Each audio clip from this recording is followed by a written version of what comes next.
যে আফিয়ার তার তার স্বপ্নের মধ্যে রাসূলুল্লাহ সাল্লাল্লাহু আলাইহি সাল্লাম আসছেন, এসে জিজ্ঞাসা করতেছেন, আল্লাহ রাসূলকে জিজ্ঞাসা করছেন, আফিয়া ইয়া রাসূলুল্লাহ, আমার এই ইমতিহান, এই পরীক্ষা কবে শেষ হবে? রাসূলুল্লাহ সাল্লাল্লাহু আলাইহি সাল্লাম বলছেন, এটা তোমার ইমতিহান না, এটা আমার উম্মতের পরীক্ষা। सितारों से आगे जहान और भी है, अभी इश्क के इम्तिहान और भी है, शाहीन है तू परवेज से काम तेरा, तेरे सामने आसमां और भी है। মা তিনি বলছিলেন, তখন যখন আমেরিকার ফৌজিরা তাকে জিজ্ঞাসা করে, তিনি একটা অভিমান করে কথা বলছেন যে আমি এভাবে কোরআনের উপর পা দিয়ে যাব না, আমাকে সারানোর জন্য মোহাম্মদ বিন কাসেম আসবে। প্রত্যেকদিন আমেরিকার সৈন্যরা তাকে জিজ্ঞাসা করে, মোহাম্মদ বিন কাসেম আসেনি।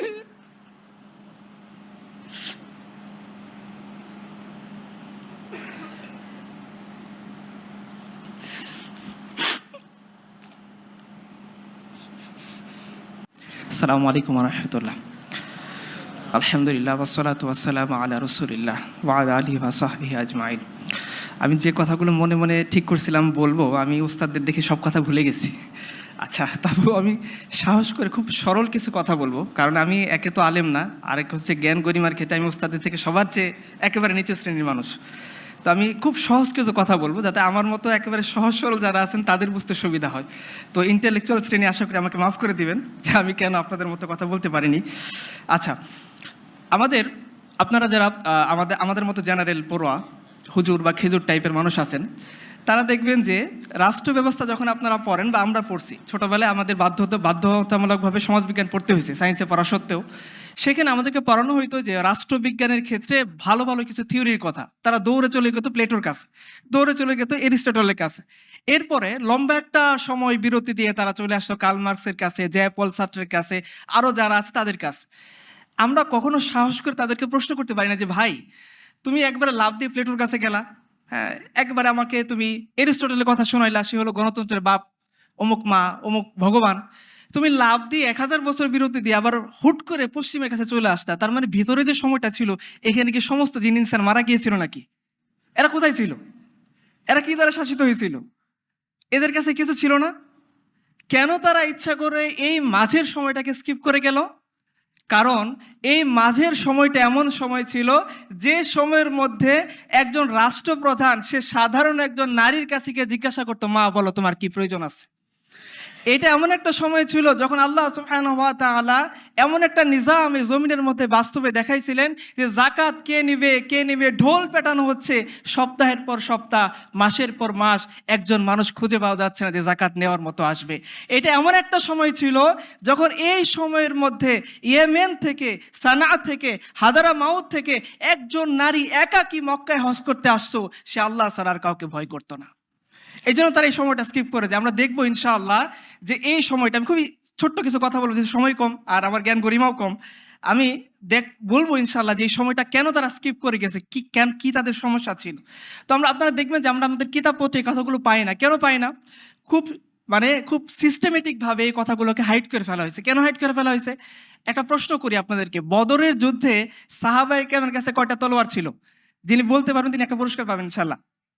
কয়টা? 8টা। ওকে, ফাইন। যিনি বলছেন তার নামটা লিখে রাখেন ইনশাআল্লাহ। আচ্ছা, আপনারা বলেন 8টা তলোয়ার নিয়ে তারা কোথায় চলে গেছেন? 1000 সৈন্যের মোকাবেলা করতে। যাদের কাছে প্রশিক্ষিত সৈন্য আছে, তাদের কাছে নারী আছে, মদ আছে, প্যানপ্যানানো সঙ্গীত আছে, সব আছে। সব কিছু থাকা সত্ত্বেও সাহাবায়ে কেরাম কোনো ভয় না করে, কোনো সংকোচ না করে রাসূলুল্লাহ সাল্লাল্লাহু আলাইহি সাল্লাম বলছেন যে চলো আবু সুফিয়ান বাণিজ্য কাফেলা আক্রমণ করার জন্য যেতে হবে। তারা 8 তলোয়ার নিয়ে চলে গেছেন, এবং এই তলোয়ার শুধু 8টা এরকম না, বাহনের সংকট, 3 জন 4 জনে মিলে একটার বাহনের উপর সওয়ার হয়েছেন, যার বাহন নাই তিনি পায়দল হেঁটে চলে গেছেন। তো এই সময়টার মধ্যে আপনারা দেখেন যে 8টা তলোয়ার নিয়ে 1000 জনের মোকাবেলা করতে তারা ভয় করতেছে না। তো স্বভাবতই যদি ওই সময়টার কথা আমাদেরকে বলা হয়, তাহলে এই অডিয়েন্স যারা চিন্তা করে যে আমাদের দিয়ে কীভাবে দিন প্রচার হবে, এই অডিয়েন্স, আমাদের সমাজ যখন চিন্তা করে যে মানুষের ভোট না হইলে কিভাবে দিন কায়েম হবে, এই সমাজ যে চিন্তা করে যে ম্যাক্সিমামের যদি আমি মতামত না পাই তাহলে কিভাবে শরিয়া কায়েম করব, এদেরকে আটকায় রাখা যাবে না। এরা আর তলোয়ার নিয়ে চলে যাবে, কারণ হুকুম আসছে, চলে যেতে হবে। এরা ওই ইতিহাসকে স্মরণ করবে যখন সাদ ইবনে আবি ওয়াক্কাস রাদিয়াল্লাহু আনহু দাজলা নদীর কিনারে দাঁড়িয়ে ঘোষণা করতেছিলেন যে আল্লাহ রাসূলের সাহাবীরা, তোমরা কি চাও আল্লাহর দিন নদীর এই পারেই শেষ হয়ে যাবে না ওই দিকে নিয়ে যাবা? সমস্ত সাহাবে কেরাম এক বাক্যে বলছিল যে না না না, রাসূলুল্লাহ সাল্লাল্লাহু আলাইহি সাল্লাম যে দিনের জিম্মাদারি আমাদেরকে দিয়ে গিয়েছেন সেটা নদীর এই পারে সমাপ্ত করার জন্য না, আমরা এই দিনকে নিয়ে নদীর ওই পারে চলে যাব। মুসলমানদের এই ইমাম, মুসলমানদের এই আমির বলতেছেন তাহলে ঘোড়া চালাও, নাস্তাঈনু বিল্লাহি ওয়া নাতাওয়াক্কালু আলাইহি হাসবুনাল্লাহ ওয়া নি'মাল ওয়াকিল নি'মাল মাওলা ওয়া নি'মান নাসির। ঘোড়া ছুটিয়ে গেছেন, ইতিহাস সাক্ষী দিচ্ছে। হাফিজ ইবনে কাসির বিদায় ওয়া নিহায়াতে লিখতেছেন পুরা সমুদ্র এই দাজলা নদী এই গোটা হাজার ফোর্স তারা পার হয়ে গেছেন, খোদার কসম তাদের ঘোড়ার খুর পানির মধ্যে ডুবে নাই। যখন এই ইতিহাস তারা শুনবে তখন তো তাদেরকে আর আটকায় রাখা যাবে না। তারা সমুদ্র দেখবে না, তারা আগুন দেখবে না, তারা বাতাস দেখবে না, তারা পশ্চিম দেখবে না, তারা ওয়াশিংটন দেখবে না, তারা দিল্লি দেখবে না, তারা আল্লাহ দিনের জন্য ভাঙ্গা 8টা তলোয়ার নিয়ে রুস্তমের মোকাবেলা করার জন্য দাঁড়ায় যাবে। এই জন্য তারা এই হিস্ট্রিটাকে হাইড করে রাখছেন। তো আমাদের উচিত এই হিস্ট্রিটাকে সামনে নজরে আনা ইনশাআল্লাহ, তাহলে আমাদের হীনমন্যতাগুলো দূরীভূত হয়ে যাবে এবং যে পিপাসা প্রত্যেকটা জনগণের মাঝে আসে সেই পিপাসাকে আমরা নির্মূল করতে পারবো, সেই পিপাসাকে আমরা নিবারণ করতে পারবো। সেই পিপাসা মুক্ত পৃথিবী, সেই ক্ষুধা মুক্ত পৃথিবী, সে দারিদ্র মুক্ত পৃথিবী, সে সন্ত্রাস মুক্ত পৃথিবী আমরা গড়ে তুলতে পারবো, যেটার এক্সাম্পল আপনারা ইনশাআল্লাহ কিছুক্ষণের মধ্যে পাবেন। আপনারা জানেন যে ঢাকার দক্ষিণের মেয়র ছিলেন, তার নাম কি ছিল? রিসেন্টলি তিনি চলে গেলেন, কি নাম ছিল? আচ্ছা, উনি 51 মাস এই দক্ষিণ সিটির মেয়র ছিলেন। ওনার প্রথম আলো রিপোর্ট, প্রথম কালো বা প্রথম আলো যেটাই বলেন আপনাদের ইচ্ছা, আমি জাস্ট রেফারেন্সের জন্য বললাম যে দুনিয়ার সবচেয়ে অন্ধকার হচ্ছে এখানে প্রথম কালোর মধ্যে। তো তারা একটা রিপোর্ট দিচ্ছে যে 51 মাস ঢাকা দক্ষিণ সিটি মেয়র ছিলেন ড্যাশ, আমি তার নাম আনতে চাই না, কিন্তু এদের নাম আনাটা আসলে আমাদের জন্য মানায় না। আচ্ছা, তার একটা দুপুরবেলা তার খাবার আনার জন্য একটা গাড়ি ব্যবস্থা করা হয়েছিল সিটি কর্পোরেশন থেকে। আপনারা জানেন যে 51 মাসে তার শুধু খাবার আনতে গাড়ির কি পরিমাণ তেল খরচ হয়েছে? কত? 28,05,000 টাকা। কিসের জন্যে? শুধু খাবার আনার জন্য। এই বেটা দুপুরের খাবার খাবে, বাড়ি থেকে রান্না করে খাবার, একটা গাড়ি পার্মানেন্ট বরাদ্দ, সপ্তাহে 6 দিন তার জন্য তার বাসা থেকে খাবার এনে দিবে। এই খাবারের জন্য তার ব্যয় হয়েছে 51 মাসে 28,05,000 টাকা। এই অডিয়েন্সের কার 28,05,000 টাকা জমানো আছে? দাঁড়ান, আমার তার কাছে মুড়ি ধোবো। আছেন কেউ? নাই। শুধুমাত্র তার খাবার আনার জন্য কত ব্যয় হচ্ছে? 28,05,000 টাকা। চিন্তা করতে পারছেন তাহলে কি পরিমাণ টাকা তারা মারছে? একটু পরে আপনি পাবেন ইনশাআল্লাহ। এখন আমরা চলে যাই, কেন তারা স্কিপ করে যায় আমাদের শরিয়াকে। চলেন আমরা বাবার বদর যুদ্ধে চলে যাই, আমাদের রসুলের জীবনীটা দেখি। রাসূলুল্লাহ সাল্লাল্লাহু আলাইহি সাল্লাম রওনা দিয়েছেন তার সাহাবীদেরকে নিয়ে। একটু জায়গায় থেমে গেছেন, বলতেছেন সাহাবীরা তোমরা আমাকে পরামর্শ দাও, আমি কী করতে পারি? আমরা তো মূলত আসছিলাম আবু সুফিয়ানের বাণিজ্য কাফেলা আক্রমণ করার জন্য। এখন তো মক্কা থেকে পেশাদার সৈন্য এসে গেছে এবং তারা যুদ্ধের এলান করে দিয়েছে। আমরা কি সামনে আগাবো না থেমে যাব? তো আবু বকর, উমর, উসমান সবাই তো তাগড়া, তারা বলছেন ইয়া রাসূলুল্লাহ আমরা আপনার সাথে যুদ্ধ করবো, আপনি সামনে আগবাড়েন। রাসূলুল্লাহ সাল্লাল্লাহু আলাইহি সাল্লাম তারপরেও দাঁড়াই আছেন, বলতেছেন সাহাবীরা তোমরা আমাকে পরামর্শ দাও। তখন আনসারী সাহাবীরা বুঝতে পারছেন যে আল্লাহ রাসূল সাল্লাল্লাহু আলাইহি সাল্লাম এই কথা আনসারীদেরকে ইন্ডিকেট করে বলতেছেন। আনসারীদের সর্দার দাঁড়াই গেছেন, বলছে ইয়া রাসূলুল্লাহ আপনি কি আমাদের মতামত জানতে চান? বলছে হ্যাঁ, তোমরা আমাকে পরামর্শ দাও। তো ওই সাহাবীরা বলতেছেন ইয়া রাসূলুল্লাহ আপনি আমাদেরকে এগিয়ে চলেন, যদি সামনে কোনো সমুদ্র থাকে আর আপনি যদি নির্দেশ দেন এই সমুদ্র ঝাঁপিয়ে পড়তে হবে, আমরা সবাই আমাদের ঘোড়সওয়ার সমুদ্রের মধ্যে ঝাঁপাই পড়বো। ইয়া রাসূলুল্লাহ আপনি আমাদেরকে নির্দেশ দেন, সামনে যদি কোনো অগ্নির কুণ্ড থাকে আপনি যদি নির্দেশ দেন এই অগ্নির কুণ্ড আমরা পার হয়ে যাব। আমরা মুসার কওমের মধ্যে বলবো না আপনি আর আপনার রব গিয়ে যুদ্ধ করেন, আমরা এখানে বসে আছি, বরঞ্চ আপনি আগায় যান আপনার রবের সাহায্য নিয়ে। ইনশাআল্লাহ আমরা হলাম যোদ্ধা জাতি, কালকে শত্রুর মোকাবেলায় আমরা এমনভাবে লড়াই করব যে আপনার চোখ জুড়াই যাবে। তো রাসূলুল্লাহ সাল্লাল্লাহু আলাইহি সাল্লাম এদেরকে নিয়ে সামনে আগ বাড়লেন। বাহনের সংকট দেখা দিল, 3 জনের জন্য একটা বাহন। ঠিক একই বাহন ইমামুল মুরসালিন সাইয়্যিদুল আম্বিয়া খাতামুন নবিয়্যিন নবিয়্যিনা মুহাম্মদুর রাসূলুল্লাহ সাল্লাল্লাহু আলাইহি ওয়াসাল্লাম, উনিও সেই 3 জনের একজন, যিনি বাহন শেয়ার করে চলতেছেন। আবু লুবাবা, আলী এবং আল্লাহ রাসূল সাল্লাল্লাহু আলাইহি ওয়াসাল্লাম 3 জন বাহন ভাগাভাগি করে চলতেছেন। কিছু দূর যায় একজন টানে, 2 জন বসে থাকে, আবার কিছু দূর যায় আরেকজন নামে, অপরজন ওঠে, 2 জন টানে, 2 জন বসে থাকে, একজন টানে। এইভাবে যখন টানতে টানতে রাসূলুল্লাহ সাল্লাল্লাহু আলাইহি সাল্লামের ওয়াক্ত আসলো, সময় আসলো, সাহাবায়ে কেরাম বলে আবু লুবাবা আলী রাদিয়াল্লাহু আনহুম, জি ইয়া রাসূলুল্লাহ, এটা কিভাবে সম্ভব?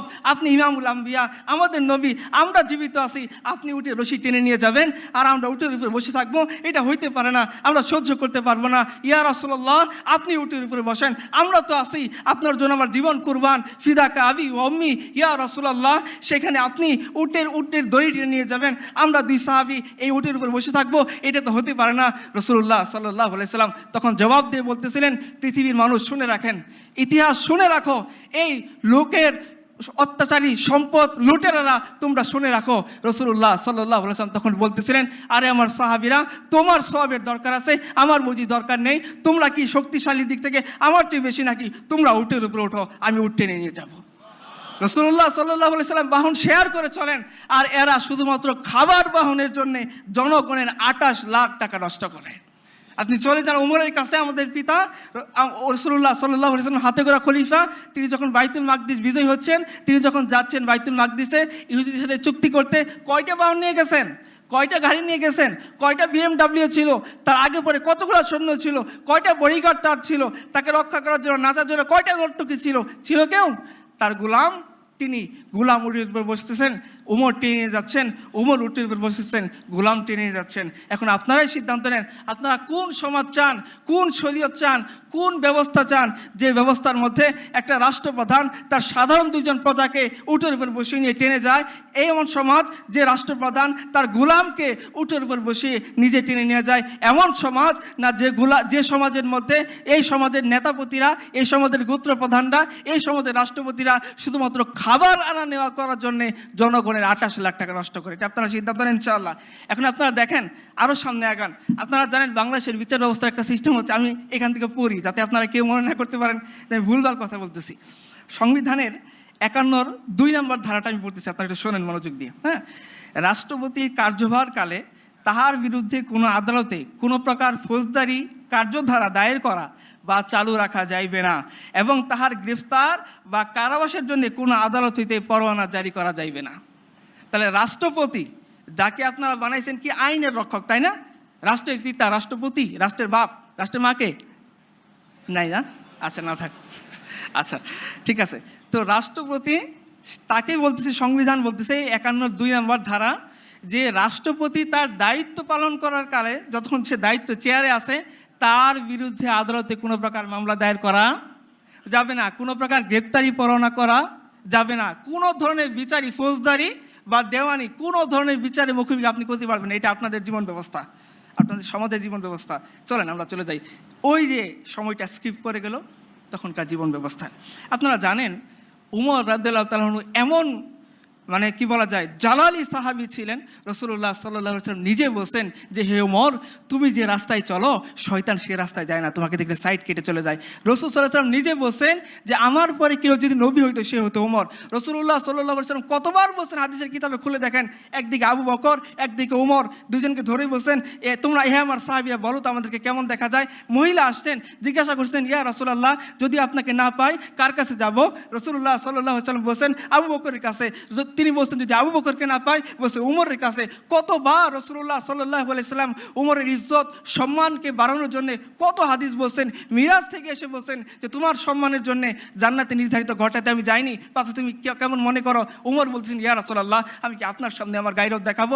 এত জবরদস্ত জালালি সাহাবী, তিনি মদিনার মসজিদ নববীতে খুতবা দিচ্ছেন। সাধারণ একজন বেদুইন বলছেন, আপনার খুতবা শুনবো না। কেন শুনবো না? বলছে, হে আমিরুল মুমিনিন, একটা করে কাপড় দিছেন, আপনাদের গনিমতের মাল আসলো, রাষ্ট্র থেকে দেওয়া হয়েছে রেশন হিসেবে, প্রত্যেককে যে কাপড় দিছেন এই কাপড় দিয়ে কারো পরিপূর্ণ জামা হয় নাই। আমরা চেষ্টা করছি সবাই মিলে একটা পরিপূর্ণ জামা বানানোর, সেই জামা হয় নাই। আমি দেখতে পাচ্ছি আপনার শরীরে ঠিক ওই একই পোশাক, ওই একই কাপড় দিয়ে বানানো। আমি আগে আপনার কথা শুনতে চাই, আপনাকে প্রশ্ন করতে চাই, জবাবদিহিতার মুখোমুখি করতে চাই, যে কাপড় দিয়ে আপনার প্রজাদের, জনগণের পরিপূর্ণ পোশাক হইল না, না, সেই কাপড় দিয়ে আপনি কিভাবে কামিজ বানাইছেন আমাকে জবাব দেন। তখন উমরের ছেলে আব্দুল্লাহ ইবনে ওমর রাদিয়াল্লাহু আনহু তিনি পাশে দাঁড়িয়েছিলেন, তিনি বলতেছেন যে আমি আমার পিতার পক্ষে তোমাদেরকে জবাব দিচ্ছি। শোনো সাহাবী, আল্লাহ রাসূলের সাহাবীরা, আমার পিতা দুর্নীতিবাজ নন, আমার পিতা আত্মসৎকারী নন, আমার পিতা এরকম নন যে জনগণকে তিনি 1 টাকা দিয়েছেন নিজে 2 কোটি টাকা খেয়ে ফেলছেন, ব্যাপারটা এরকম না। বলছে আমার পিতা তিনিও 1 টুকরা পোশাক পাইছেন, আমি আব্দুল্লাহ ইবনে ওমর শাহজাদা প্রিন্স, আমি 1 টুকরা কাপড় পাইছি। বাড়িতে গিয়ে দেখি না আমার পোশাক হচ্ছে না বাবার পোশাক হচ্ছে, আমি আমার টুকরাটা আমার পিতাকে হাদিয়া দিয়েছি, আর এই টুকরা দিয়ে আমার পিতা পরিপূর্ণ কামিজ বানাইছেন। এই হচ্ছে তোমাদের ঘটনায় বিস্তারিত। তখন ওই সাহাবী বলছেন এখন আপনি খুতবা পড়েন, বলেন আপনি কেমন সমাজ চান, যে সমাজের মধ্যে রাষ্ট্রপতি তার চেয়ারে থাকা অবস্থায় সে সুদ খাক, সে ঘুষ খাক, সে দুর্নীতি করুক, সে মানুষের টাকা মানি লন্ডারিং মাধ্যমে পাচার করুক বা জনগণের সম্পত্তি আত্মসাৎ করুক, তাকে বিচারে মুখোমুখি করা যাবে না, এরকম সমাজ? না যে সমাজের মধ্যে যে সাহাবীকে দেখলে শয়তান রাস্তা ছেড়ে দেয় তাকেও একজন সাধারণ বেদুইন প্রশ্নের মুখোমুখি করতে পারে, সেই সমাজ? এটা আপনারা চিন্তা করেন। আমর ইবনুল আস রাদিয়াল্লাহু আনহু মিশর বিজেতা সাহাবী, মিশরের জাতির পিতা, তিনি একবার কি হয়েছে, আমরের ছেলে এক ঘোড়দৌড় প্রতিযোগিতা হয়েছে, তো একদম সামনে চলে গেছে, আমর ইবনুল আসের ছেলে তাকে গুতা দিয়ে ফেলে দিয়েছেন। এই সাহাবী মদিনায় চলে গেছে, মদিনায় গিয়ে উমরের দরবারে নালিশ পেশ করতেছে যে আপনি এমন গভর্নর কেন বানাইছেন যে গভর্নর মানুষকে গোলামের মতো মনে করে। উমর তলব করছেন চিঠি দিয়ে, আমার চিঠি পাওয়া মাত্রই হে আমর ইবনুল আস, তুমি এবং তোমার ছেলে মদিনার সেন্ট্রাল গভর্নমেন্টের কাছে যে হাজির হবা। উমরের কাছে আসছেন, উমর বলতেছেন যে কি ব্যাপার, কি শুরু করছো? মানুষ তার সন্তানদেরকে, একজন মা তার সন্তানদেরকে স্বাধীন হিসেবে জন্ম দিছে, তোমরা কবে থেকে এদেরকে গোলাম বানানোর জন্য চেষ্টা করতেছো? কবে থেকে মানুষকে তোমরা গোলাম মনে করা শুরু করছো? নাও পিঠ পেতে দাও। ওই সাহাবীকে বলছেন যাও তুমি গিয়ে আমর ইবনে আসের ছেলের কাছ থেকে বদলা নাও। এই উমর রাদিয়াল্লাহু আনহু যখন তার ছেলে অপরাধ করছে এই মিশরে, তিনি অ্যালকোহল অ্যাডিকশনের দায়ে গ্রেপ্তার হয়েছেন। মিশরের গভর্নর আমর ইবনুল আস রাদিয়াল্লাহু আনহু, তিনি খলিফা আমিরুল মুমিনের ছেলে দেখে তিনি গভর্নরের প্রাসাদের ভিতরে এনে তিনি তার শাস্তি কার্যকর করছেন, শাস্তি দিয়েছেন গোপনে। অথচ ইসলামের নির্দেশ হচ্ছে প্রকাশ্য অপরাধের শাস্তি প্রকাশ্য হবে।